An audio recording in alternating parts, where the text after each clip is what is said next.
Reprise des cours dans le privé laïque, nos reporters étaient dans plusieurs établissements concernés. Et puis l'armée malienne a entamé aujourd'hui son déploiement vers Kidal, dans le nord du pays, afin de reprendre le contrôle de cette ville symbole. Ce sont près de 200 hommes qui se sont mis en route pour Kidal à bord de quelques dizaines de véhicules.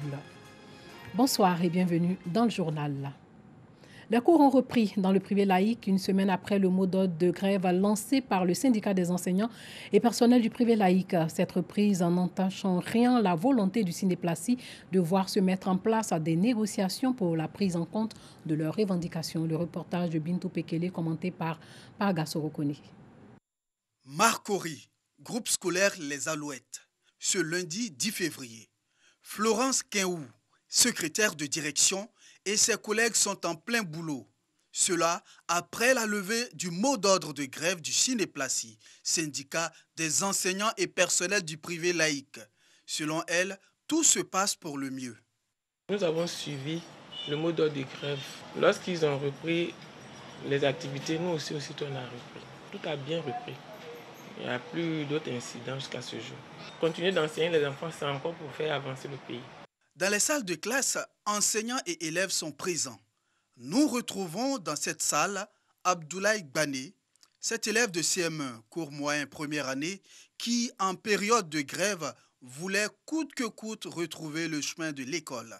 Je suis content de reprendre les cours parce que quand je reste à la maison, je m'ennuie. Quand je viens à l'école, je travaille. On s'est vite remis. Et les enfants, vraiment, comme ils sont toujours dosés, et tout est rentré en ordre, ça va. Bon, là, on est en séance de révision qu'on appelle activité d'évaluation. Parce que le jeudi, nous avons notre 3e évaluation. À l'Institut Bon Samaritain de Koumassi, le constat est le même. Administration et enseignants sont à leur poste. Eux également étaient en grève. La reprise des cours dans cet établissement, une situation qui réjouit les élèves, surtout ceux en classe d'examen. Ça a été un peu difficile pour les grèves parce que nous, déjà étant en classe d'examen, ça ne nous arrange pas. Je demande à tous les professeurs et les élèves aussi de se calmer. Le programme est long, nous devons rattraper les cours. Quand il y a la grève comme ça, nous ne pouvons pas suivre les cours et ça nous retarde. Pour l'administration, des séances de rattrapage s'imposent pour le bonheur des apprenants. Les professeurs sont à leur poste, tout le monde est arrivé et nous respectons ce qui a été dit. Nous avons quand même passé 3 jours sans faire cours. Donc dans ce sens, nous serons obligés de rattraper ces heures-là pendant les vacances de février qui s'annoncent à partir de la fin de cette semaine. Le Cinéplacy, qui réclame une augmentation de salaire de 9%, a suspendu la grève pour 1 mois, le temps des négociations. Nous l'avons suspendu pour 1 mois. Nous attendons que le gouvernement nous écoute, que le ministre de l'Éducation nationale nous écoute, que le ministre de l'Emploi nous écoute. Si après 1 mois on n'a pas discuté, ça veut dire que la partie en face ne veut pas de discussion. Nous serons obligés de reprendre la grève, conformément à la loi. Depuis 2015, l'enseignement reste l'un des corps de métier à recevoir des augmentations sur les 23 secteurs d'activité que compte le privé. Et sachez aussi qu'un mouvement de grève a été déclenché par des élèves au lycée moderne de Dimbokro et ce qui a entraîné la suspension temporaire des cours tôt ce matin selon l'AIP. Les élèves souhaitent une amélioration de leurs conditions d'études, d'où cette protestation pour dénoncer l'insuffisance de tables à bancs dans les salles de classe, le nombre pléthorique d'élèves et l'insuffisance d'enseignants, toujours selon l'AIP. Et puis près de 3 milliards de francs CFA ont été décaissés pour le renouvellement du parc automobile et la lutte contre l'insécurité routière. Ces fonds ont permis de remettre 66 minicars et camions bennes neufs à 40 entreprises de transport de la région de Gbeke. Une action gouvernementale saluée par les acteurs du transport. Boubacar Silla, Kader Sogodougou. 66 véhicules flambant neufs, d'un montant global de 2 640 millions de francs CFA. Le programme de renouvellement du parc automobile ivoirien et du renforcement de la sécurité routière dépose ainsi ses valises à Boaké. Nous nous réjouissons pour les transporteurs qui voient leur parc renouvelé. Mais je me réjouis tout particulièrement pour nos populations. Je veux que ces populations soient transportées dans de meilleures conditions. Parce que malheureusement, nos parents souffrent dans les véhicules de transport. Malheureusement, beaucoup de nos parents perdent encore la vie dans les véhicules de transport. Rien que l'année dernière, sur les routes de Côte d'Ivoire, c'est plus de 1500 personnes qui ont perdu la vie. Et c'est trop et c'est beaucoup. Une aubaine pour les transporteurs qui se frottent déjà les mains. Monsieur le ministre, notre rêve est devenu réalité. Monsieur le ministre, dès son accession à la magistrature suprême de notre pays, son Excellence, Monsieur le Président de la République, a promis aider les transporteurs du pays à améliorer la mobilité. Monsieur le ministre, la cérémonie de ce jour est au-delà de nos espérances.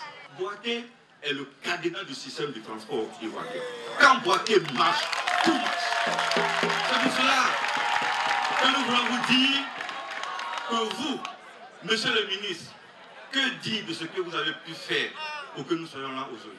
La cérémonie de remise de clés de véhicules à Boaké est la deuxième étape de la massification du programme de renouvellement du parc automobile ivoirien. Après Boaké, ce sont les transporteurs de San Pedro, de Sassandra et de Korogo qui verront leur parc automobile renouvelé. À l'étape de Boaké, le ministre Jean-Claude Kouassi, cadre de la région de Béké, représentait le Premier ministre Amadou Koulibaly, chef du gouvernement. Un mot des religions à présent. Sachez que la communauté tidjanite de Dabou prie pour des élections apaisées en Côte d'Ivoire lors de la 7e édition du méga Maoulid de Dabou dédié à la paix. Cette cérémonie religieuse a vu la participation de nombreux guides et fidèles des autres confessions religieuses. Walter Amadou Ouattara.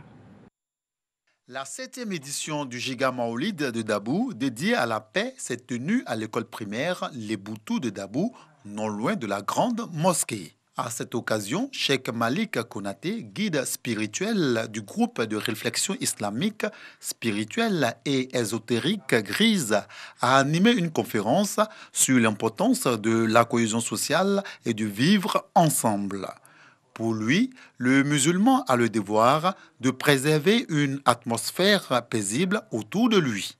Il doit être capable de respecter le voisinage, être un ambassadeur de paix, un acteur de développement et transmettre des messages de non-violence et d'amour. Année électorale oblige, le conférencier n'a pas manqué d'inviter les guides religieux à multiplier des prières et adorations pour des élections apaisées en octobre 2020. Aux fidèles, il a demandé d'être des modèles et des exemples dans la société à l'image du saint prophète, le prophète Mahomet, paix et bénédiction de Dieu sur lui. Lorsqu'on demande pardon à Dieu, je pense qu'on doit demander pardon à soi-même et demander pardon à celui qui est en face, qu'il soit musulman ou chrétien. Il faut qu'on se mette ensemble pour pouvoir bâtir cette Côte d'Ivoire. Le Giga Maoulid de Dabou, dédié à la paix, une initiative du groupe de réflexion islamique, spirituelle, ésotérique et de la Zawiya Kadim Rassoul de Dabou. Il y a beaucoup de choses que nous avons vécues hier que nous ne voulons plus revivre. Nous prions Allah à travers cette cérémonie de bénédiction de prière pour que Allah subhanahu wa ta'ala exauce nos vœux pour qu'il mette sa main protectrice sur la Côte d'Ivoire. Cette 7e édition du Giga Maoulid de Dabou, dédiée à la paix, a vu la participation de nombreux autres guides religieux et fidèles venus des différentes communes du district d'Abidjan. Elle a également bénéficié du soutien des guides et fidèles des autres confessions religieuses, des élus et cadres de Dabou et de Songon. C'est par des prières et des bénédictions que cette cérémonie religieuse a pris fin. Hors de chez nous, sachez que l'armée malienne a entamé aujourd'hui son déploiement vers Kidal dans le nord du pays afin de reprendre le contrôle de cette ville symbole. Ibrahim Boubacar Keïta a reconnu pour la première fois l'existence de contacts avec les groupes djihadistes, les justifiant par la nécessité d'explorer les voies d'une sortie de crise après 8 années de guerre.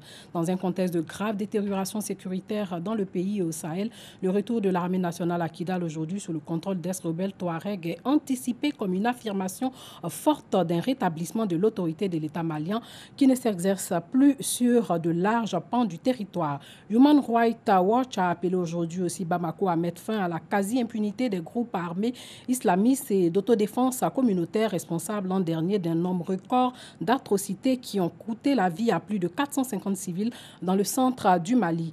Ce sont près de 200 hommes qui se sont mis en route pour Kidal à bord de quelques dizaines de véhicules.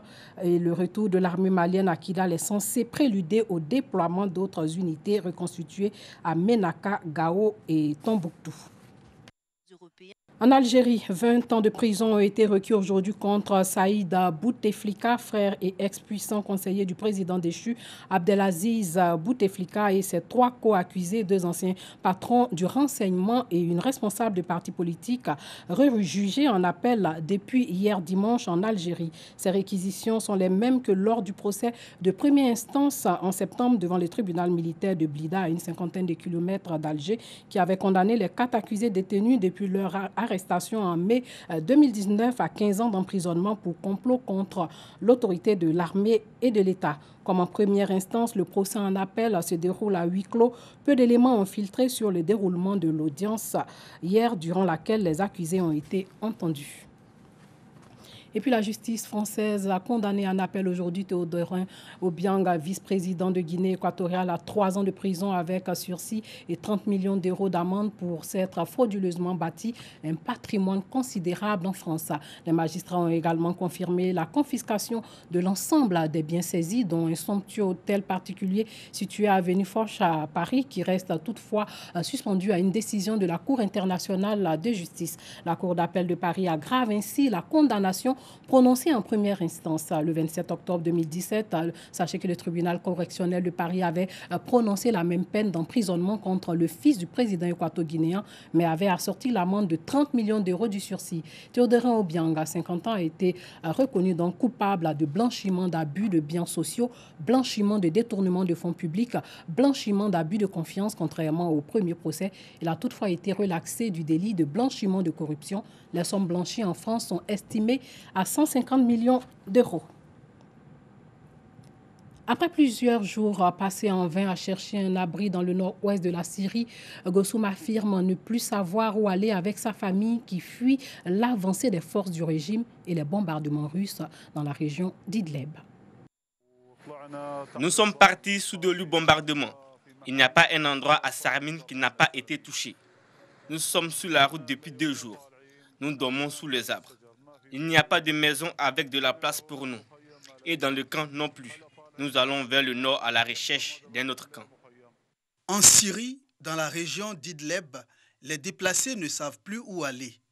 Ils fuient l'avancée des forces de Damas et les bombardements des Russes, mais sans toujours trouver où se réfugier, faute de place dans les camps de fortune de l'ONU. Alors, certains vivent dans leurs voitures. En journée, nous sommes dehors, nous marchons autour de la voiture où nous essayons de trouver un abri. Mais nous n'en trouvons pas. Nous sommes obligés de dormir sur des matelas dans la voiture. Que dois-je faire? Où les enfants sont-ils censés dormir? 700 000 personnes ont été déplacées depuis décembre, selon l'ONU. Le régime mène une offensive contre le dernier grand bastion djihadiste. Voilà, c'est la fin de ce journal. Merci de nous avoir suivis et surtout, portez-vous bien.